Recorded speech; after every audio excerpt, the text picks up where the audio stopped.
Shalom. First and foremost, I want to give all praises, honor, and glory to Yahweh, Bahasham, Yahweh Shai, Bahasham, Recha Kodesh. Double honors to the elders and the apostles of Great Millstone, and peace and blessings to the elect. And today we're going to go into the book of Job, the 19th chapter. Then Job answered and said, How long will ye vex my soul, and break me in pieces with words? These 10 times have ye reproached me. Ye are not ashamed that ye make yourselves strange to me. See, you're continually reproaching me. You're speaking against me. You're vexing me, and you're not even ashamed to make yourself estranged. What happened? I thought we were friends. And be it indeed that I have erred, mine error remaineth with myself. So even if I did do something, that's between me and me.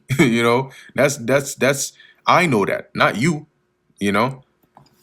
If indeed ye will magnify yourselves against me and plead against me my reproach, know now that God hath overthrown me and hath compassed me with his net.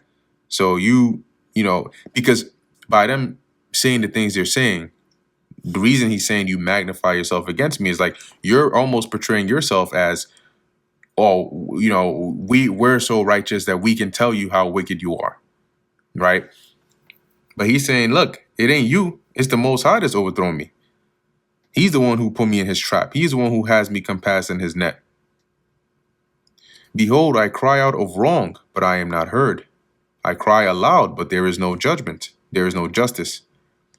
He hath fenced up my way that I cannot pass, i.e. the Most High has blocked him in, that he can't go anywhere. And he hath set darkness in my paths. He hath stripped me of my glory and taken the crown from my head. So all that Job once had, being one of the richest and the mightiest of the East, he lost all that. He hath destroyed his wealth, his riches, his fame, his glory, all that, his honor. He hath destroyed me on every side, and I am gone, and my hope hath he removed like a tree, like it wasn't even there.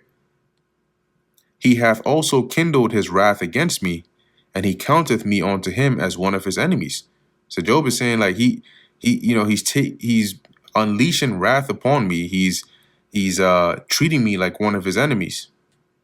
His troops come together and raise up their way against me and encamp round about my tabernacle. This, once again, is not literal, but it's just saying in the way that the Lord is plaguing him. It's like if the Lord sent, armies to surround him, to attack him. He hath put my brethren far from me, and mine acquaintance are very estranged from me. Right, so i.e. he has separated him from his family. As it says, NKJV, he has removed my brothers far from me, and my acquaintances are completely estranged from me. NLT, my relatives stay far away, and my friends have turned against me. My kinsfolk have failed. And you go into that field, it goes into like ceasing to be. So as we know, his children ended up being taken by the Lord. And my familiar friends have forgotten me. So those that were left, that were of his friends, forsook him. They that dwell in mine house and my maids count me for a stranger. I am an alien in their sight. So they treat him, his own maids, right, think so little of him that he is like a foreigner, like a stranger. I called my servant and he gave me no answer. I entreated him with my mouth. He said I had to basically beg my servant to come. Right? NLT, when I call my servant, he doesn't come. I have to plead with him. Shit crazy. My breath is strange to my wife, though I entreated for the children's sake of mine own body. And when you read this, you'll see some of the other translations, use more, instead of children, it's more so like family or relatives. So it says here, my breath is offensive to my wife in the NIV. He's not saying like he has bad breath, right? He's just saying like just the fact of him, like anything he does, his presence alone is as it says, is offensive to his wife. This is how she's looking at him, right? I am loathsome to my own family. Yea, young children despise me. I arose, and they spake against me. All my inward friends abhorred me, and they whom I loved are turned against me. My bone cleaveth to my skin and to my flesh, and I am escaped with the skin of my teeth. So I'm barely still alive. Bone cleaving to the skin, that's that skinny. You're so skinny you can see your bones through your skin. That you can see somebody's skin almost like hugging like a bodycon dress, you know, to your bones.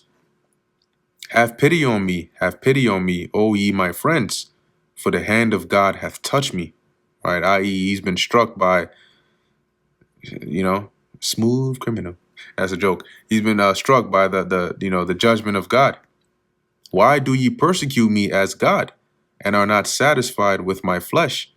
Right, so I'm already being persecuted by God, and you're adding on to that. Haven't you already, ridiculed me enough? Oh, that my words were written, or were now written. Oh, that they were printed in a book. Ironically enough, they are. That they were graven with an iron pen and lead in the rock forever. So they engraved, right, in a rock. For I know that my Redeemer liveth, and that he shall stand at the latter day upon the earth. Now, here, as we go into verse 25 to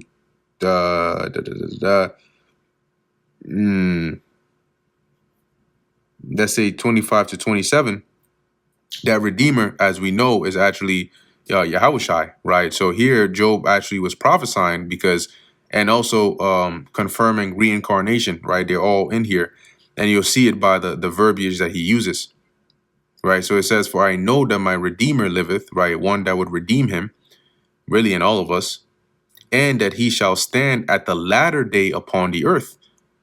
Okay, and we're in the latter day now. Latter is like last days.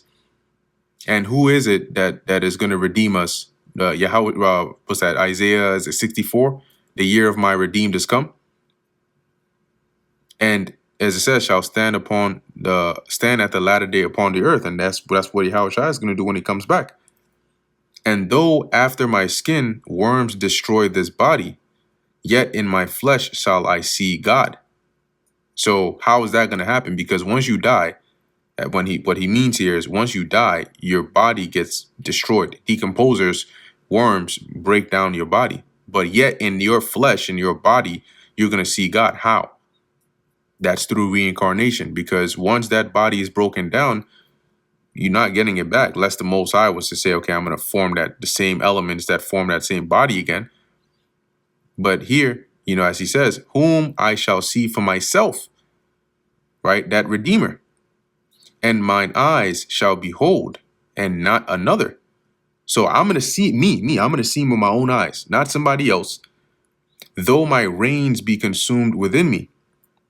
Which when you actually go into that part about the reins being consumed, it says here in the NKJV, how my heart yearns within me.